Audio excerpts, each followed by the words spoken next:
Car les habitants de Jérusalem et leurs chefs ont méconnu Jésus, et en le condamnant, ils ont accompli les paroles des prophéties qui se lisent chaque sabbat. Acte 13, 27. Je vous le dis en vérité, parmi ceux qui sont nés de femmes, il n'en a point paru de plus grand que Jean-Baptiste. Cependant, le plus petit dans le royaume des cieux est plus grand que lui. Depuis le temps de Jean-Baptiste jusqu'à présent, le royaume des cieux est forcé, et ce sont les violents qui s'en emparent.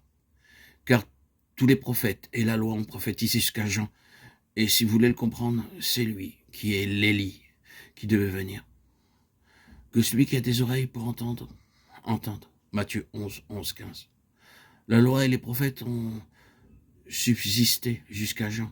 Depuis lors, le royaume de Dieu est annoncé, chacun use de violence pour y entrer. Luc 16, 16.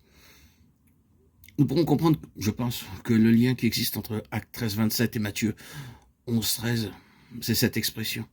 Tous les prophètes. Dans le premier cas, les chefs et le peuple n'ont pas entendu les voix des prophètes. Et dans l'autre cas, il est dit au verset 15 que celui qui a des oreilles pour entendre, entende. En premier lieu, nous pouvons comprendre la signification de cette déclaration dans Matthieu 11. Tous les prophètes ont prophétisé jusqu'à Jean. Qu'ont-ils prophétisé? Bien entendu, ils ont prophétisé de nombreuses choses. Mais l'aspect le plus important de leur prophétie, c'était la venue du roi et du royaume. C'était tellement vrai que dans le Nouveau Testament, la question du royaume était considérée comme couramment admise. Quand vous ouvrez le Nouveau Testament et que vous lisez les évangiles, vous remarquez qu'il n'y a aucune explication donnée à ce sujet. Le royaume n'est pas introduit comme s'il s'agissait d'une notion inconnue pour les Israélites. Vous remarquez que, sans aucune explication, ceux qui sont allés vers le Seigneur Jésus ont parlé du royaume. Et vous voyez le Seigneur lui-même en parler, alors que ceux qui sont allés vers lui n'ont pas même mentionné. Nicodème en est une bonne illustration. Dans le récit, nous n'avons rien qui nous montre que Nicodème ait parlé du royaume. Il commence en déclarant « Rabbi, nous savons que tu es un docteur venu de Dieu ». Jean 3, 2. Il n'était pas question du royaume dans cette déclaration. Le Seigneur l'a interrompu en lui disant « Si un homme ne naît de nouveau, il ne peut voir le royaume de Dieu ». Jean 3, 3b. De toute évidence, c'était ce que Nicodème avait en pensée et le Seigneur le savait. Vous le voyez, c'était une chose tout à fait admise à l'époque du Nouveau Testament.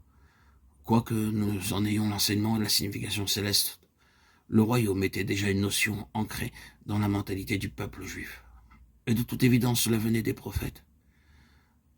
Les prophètes avaient beaucoup à dire concernant le royaume et plusieurs parmi eux avaient des choses bien précises à dire au sujet du roi. Notre intention n'est pas d'attester ces déclarations, vous pouvez facilement les vérifier. Qu'est-ce que les prophètes ont prophétisé? De manière centrale, ils ont annoncé le roi et le royaume.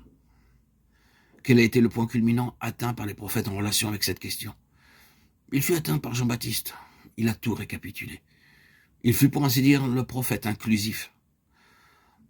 Jean-Baptiste a été la charnière entre tout ce qui avait été et tout ce qui devait venir, entre l'Ancien et le Nouveau Testament. Nous avons cette déclaration. Tous ont prophétisé jusqu'à Jean. Quel a été le message de Jean? Répentez-vous car le royaume des cieux est proche. Matthieu 3, 2. Cependant, conjointement, le message dominant de Jean a été « Voici l'agneau de Dieu qui ôte le péché du monde ». Jean 1, 29. Ce ne sont pas deux choses distinctes. Elles ne font qu'un. Le royaume s'est approché et voici l'agneau de Dieu.